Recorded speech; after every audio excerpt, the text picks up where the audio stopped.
Number 1. Living room. I was home by myself. My parents and my sister were not home. I had recently gotten out of the hospital for a surgery, but that is not the reason I was by myself. I liked having the house to myself, and I actually spent a lot of my time alone in my bedroom. I was actually feeling a bit pissed off because my sister had eaten all the ice cream. That always really annoyed me about her. She ate so much, so when I wanted something, it wasn't there. That happened a lot with things. If I wanted anything, I normally had to get my hands on it right away. Nothing could be savored. So I was sitting there in the house, wondering what I should do to entertain myself.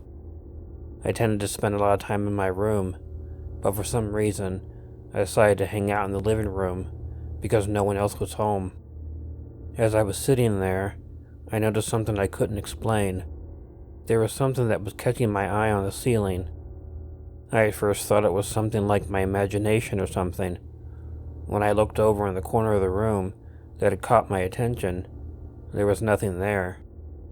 I took out a book to read, and a couple more times while I was reading the book, the same thing happened a few more times, and it began getting on my nerves. Something kept drawing my attention away, and it kept vanishing before I had a chance to find out what it was. So I did the only thing that I could figure out what to do.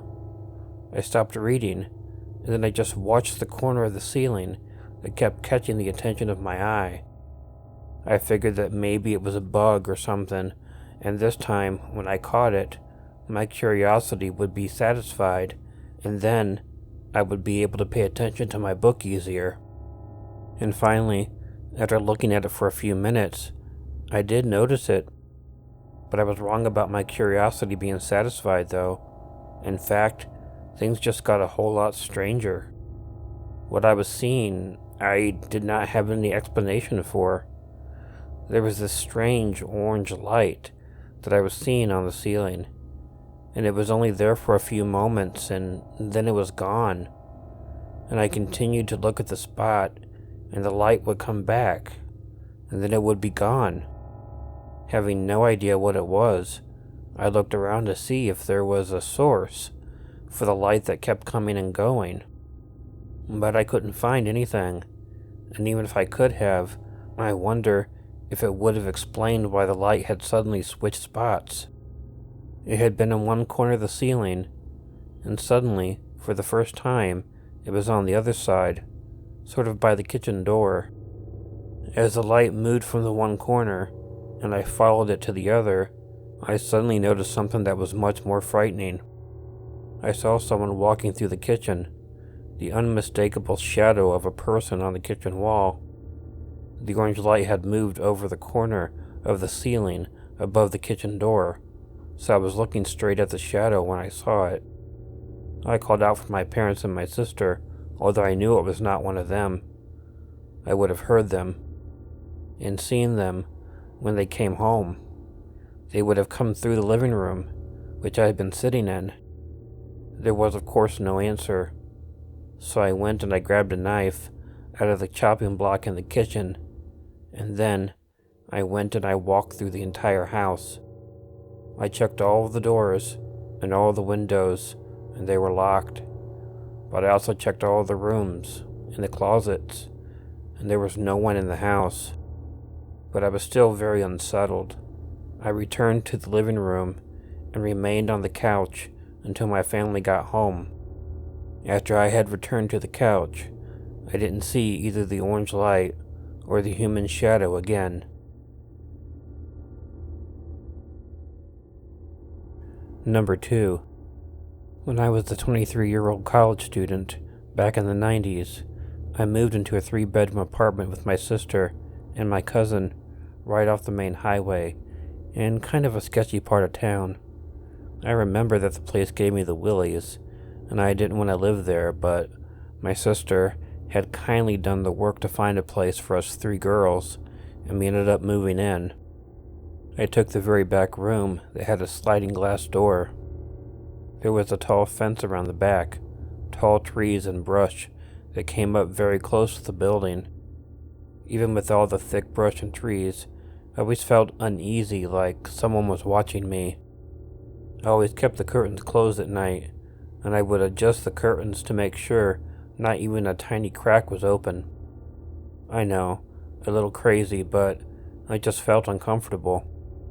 A number of times in the middle of the night, I would awaken to my bed shaking quite violently for just a moment, or I would feel as if someone sat down on the bed next to me.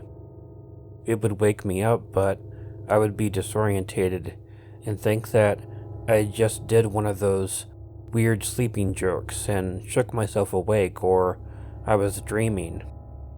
I would also wake up at other times because I thought someone was touching my head or my back or whispering. I would shoo it away, or I would sit up to see if anyone was in the room, and then I would just go back to sleep. I had this creepy, wearable mask hanging on the end of the curtain rod that covered the sliding glass door.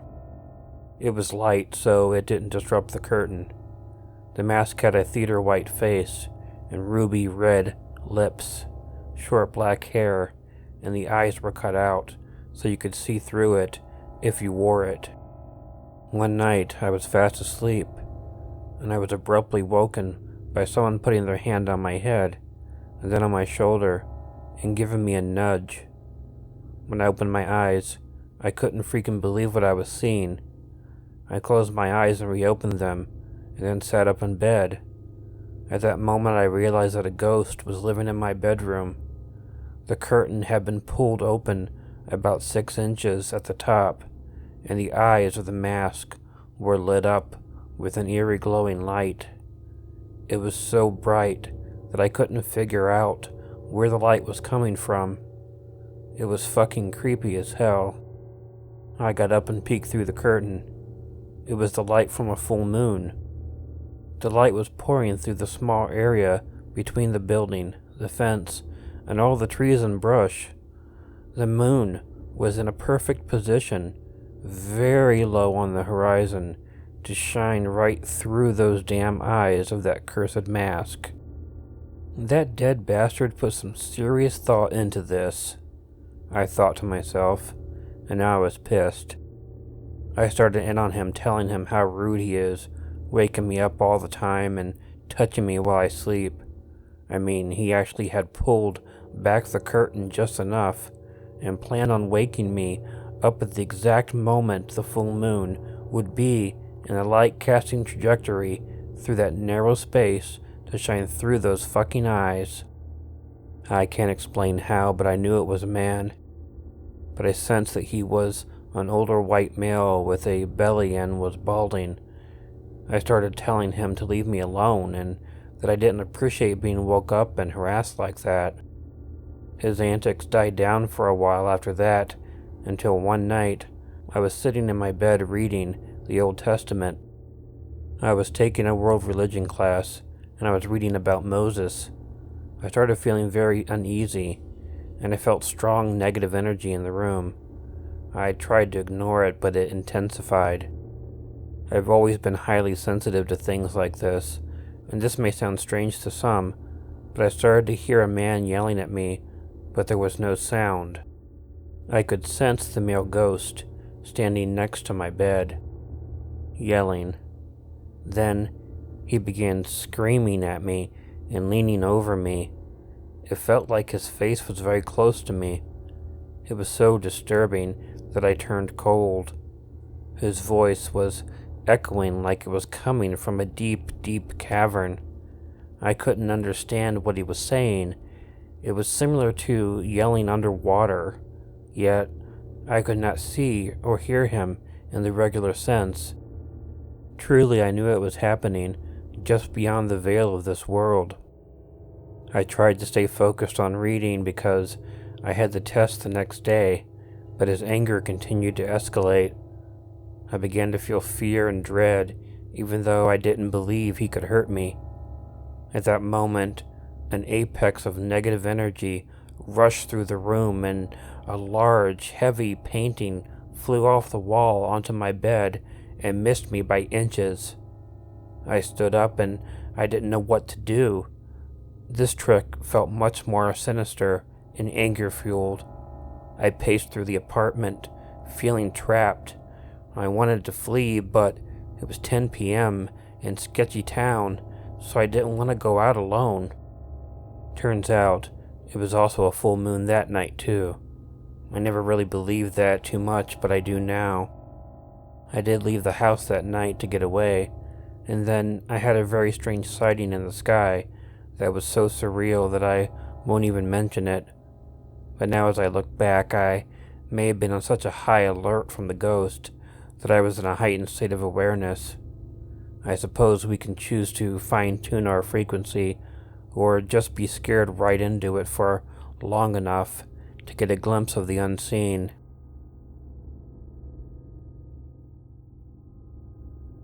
Number 3.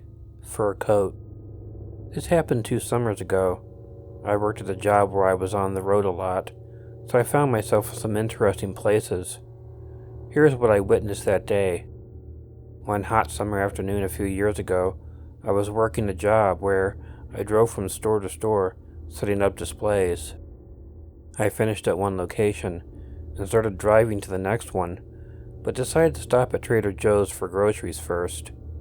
I pulled into the parking lot and parked on the perimeter next to a tree for shade, and also to avoid the clusterfuck of parking lot antics. I turned off my truck and decided to check my phone for messages. After a few minutes, I heard gunfire. It sounded close, so I ducked down. I was parked where cars drove through the lot to get to the Starbucks, the Arby's, and the other stores.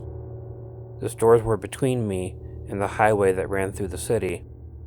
I heard a few more shots, and they sounded closer this time. I looked over the dashboard to see if I needed to get out of there, or if I was safer not to move. When I looked up, I saw a young man in his 20s or 30s running across the highway in a reddish, full-length fur coat, carrying a gun. I had to just stare for a moment. I couldn't register exactly what I was seeing. A man running with a 9mm. It's alarming enough, but he was wearing a fur coat on a hot summer day.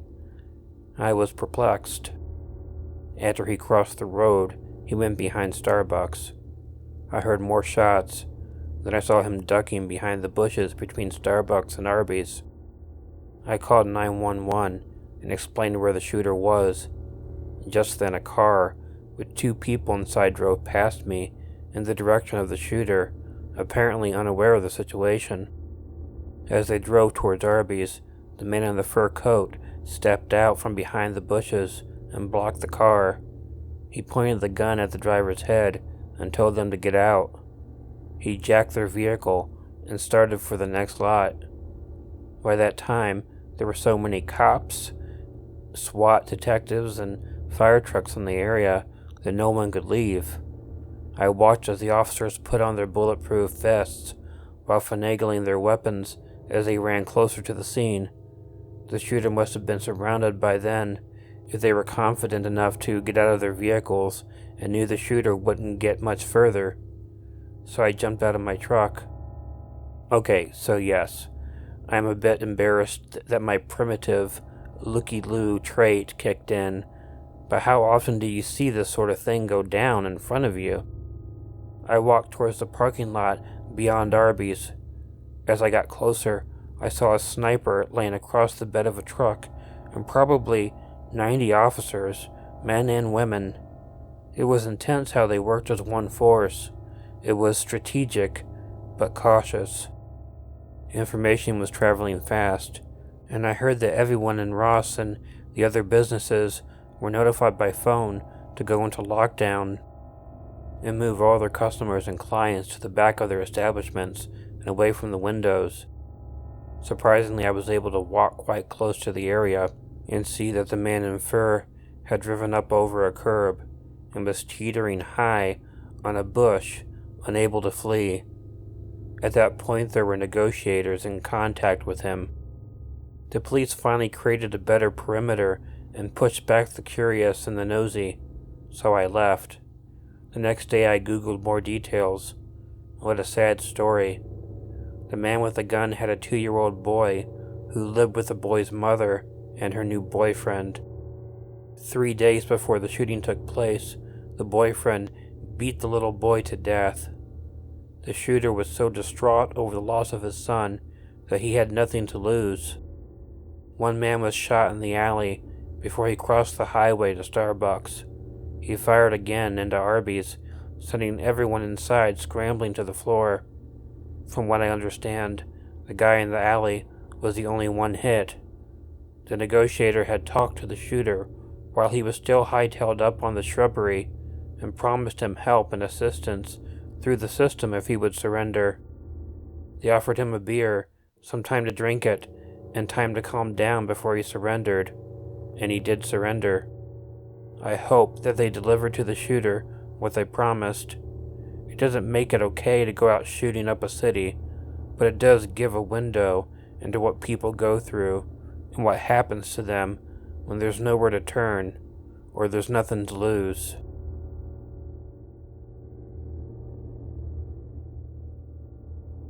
Hey y'all, Killer Orange Cat here. If you like this video, please let me know by hitting the like button. If you're not already subscribed to Killer Orange Cat, please feel free to click the subscribe button and bell below, or click the icon of Ichigo the cat that will appear at the end of this closing. Leave me a comment, and share this video with someone you think might enjoy it. If you have an original story you'd like narrated on Killer Orange Cat, please email it to the address included in the description. But most importantly, don't forget to make sure to check in your closet and check under your bed, because you never know where a Killer Orange Cat might be hiding. Good night.